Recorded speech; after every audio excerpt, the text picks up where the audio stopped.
এই মুহূর্তে যে খবরের দিকে নজর রাখবো, প্রথম দফায় রক্তাক্ত পিংলা আক্রান্ত লক্ষণপুর থেকে ভোট দিতে বুথে নিয়ে গেলে কেন্দ্রীয় বাহিনী লোহার রড দিয়ে মাথা ফাটিয়ে দেওয়া হয় বলে অভিযোগ। তৃণমূলের বিরুদ্ধে অভিযোগ করা হচ্ছে তাকে কেন্দ্রীয় বাহিনী ভোট দিতে নিয়ে যায়। প্রথম দফায় রক্তাক্ত পিংলা আক্রান্ত লক্ষণপূর্তি তাকে ভোট দিতে নিয়ে গেল কেন্দ্রীয় বাহিনী। এ নিয়ে কথা বলবো, সৌম্যকান্তি ত্রিপাঠী রয়েছে। সৌম্য, কি অভিযোগ, কাদের বিরুদ্ধে মূলত অভিযোগ?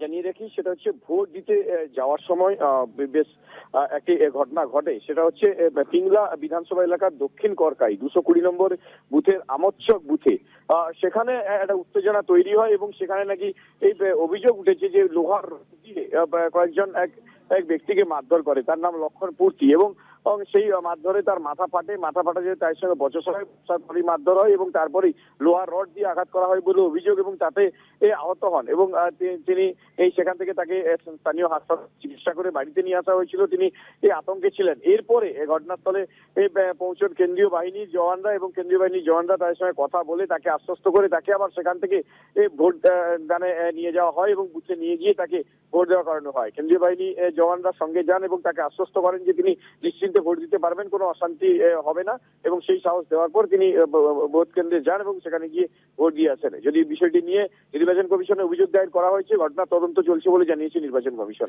কাউকে গ্রেপ্তার বা আটক করেছে কি?